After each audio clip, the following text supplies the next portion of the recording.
السلام علیکم ورحمۃ اللہ وبرکاتہ۔ اسلام کہانی یوٹیوب چینل اور اسلام کہانی فیس بک پیج کے پیارے ناظرین، ہم امید کرتے ہیں آپ بالکل خیریت سے ہوں گے۔ ہم دعا کرتے ہیں کہ اللہ تعالیٰ آپ کو صحت و تندرستی والی لمبی زندگی عطا فرمائے اور آپ کی نیک دلی خواہشات اور نیک حاجات کو پورا فرمائے، آمین۔ دوستو، ہم آج آپ کے لیے ایک اہم معلومات لے کر حاضر ہوئے ہیں جس کے بارے میں جاننا ہم سب کے لیے انتہائی ضروری ہے۔ یہ واقعہ ہاتھی والوں کے نام سے جانا جاتا ہے۔ ابراہہ یمن کا حکمران تھا جو کہ ایک عیسائی تھا۔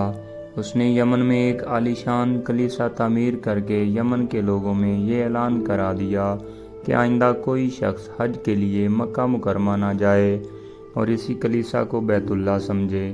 اس اعلان سے عرب کے لوگوں میں غم و غصے کی لہر دوڑ گئی۔ پھر ان میں سے کسی شخص نے رات کے وقت اس کلیسا میں جا کر گندگی پھیلا دی۔ ابراہہ کو پتہ چلا تو وہ غصے میں آ گیا اور اس نے خانہ کعبہ کو گرانے کی قسم کھا لی۔ پھر اس نے ایک بڑا لشکر تیار کر کے مکہ مکرمہ کا رخ کیا۔ راستے میں عرب کے کئی قبیلوں نے اسے روکنے کی کوشش کی، لیکن ابراہہ کے لشکر کے ہاتھوں انہیں شکست ہوئی۔ آخرکار یہ لشکر مکہ مکرمہ کے قریب ایک جگہ پہنچ گیا۔ اس نے اعلان کیا کہ میں خانہ کعبہ کو گرانے آیا ہوں، اور اس نے اہل عرب کے اونٹ بھی اپنے قبضے میں لے لیے۔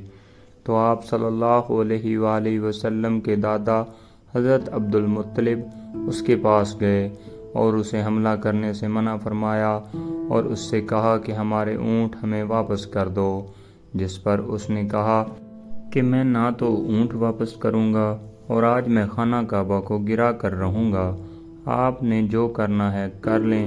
پھر آپ صلی اللہ علیہ وآلہ وسلم کے دادا حضرت عبد المطلب نے بیت اللہ کے دروازے میں کھڑے ہو کر اللہ تعالیٰ سے دعا فرمائی اور پیچھے ہٹ گئے اور اسے کہا کہ یہ اللہ کا گھر ہے، اب وہ جانے اور اس کا گھر جانے، اب وہ جو کچھ کرنا چاہے گا خود کرے گا۔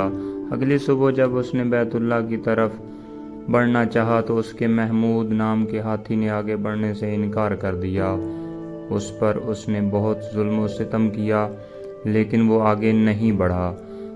پھر وہ دوسرے ہاتھیوں کو لے کر آگے بڑھا۔ پھر اچانک اسی وقت اللہ تعالیٰ کی طرف سے عجیب و غریب قسم کے پرندوں کا ایک گول آیا جو کہ ابابیل یعنی چڑیاں تھیں، اور وہ دیکھتے ہی دیکھتے لشکر پر چھا گیا۔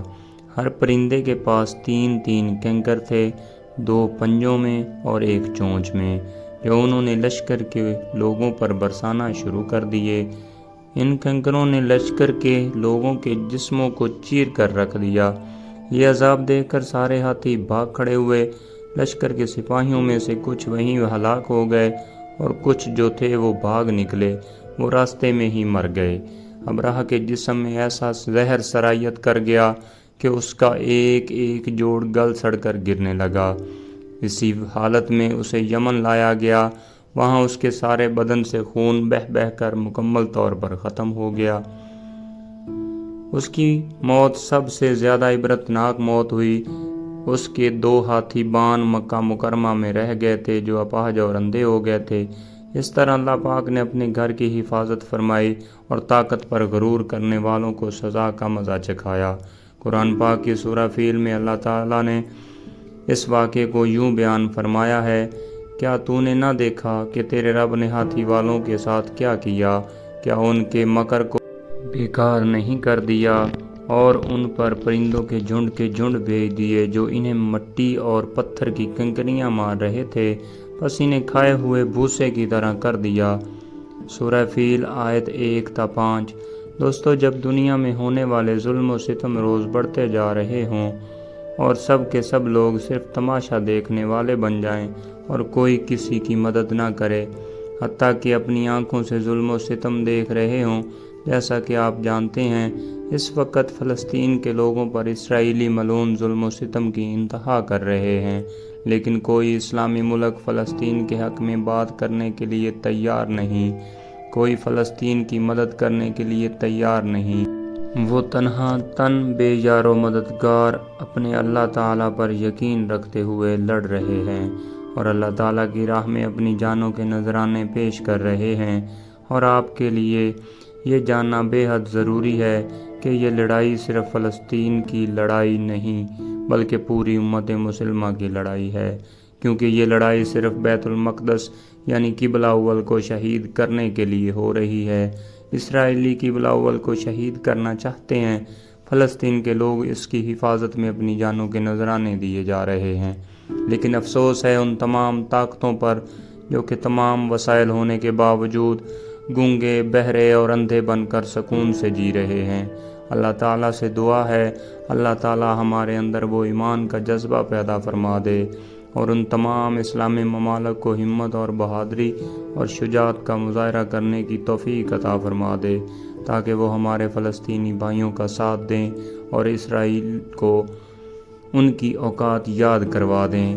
آخر پر آپ سے چھوٹی سی گزارش ہے کہ پلیز ہمارے اسلام کہانی یوٹیوب چینل کو سبسکرائب اور ہمارے اسلام کہانی فیس بک پیج کو فالو ضرور کر دیں اور ویڈیو کو لائک اور شیئر کر دیا کریں۔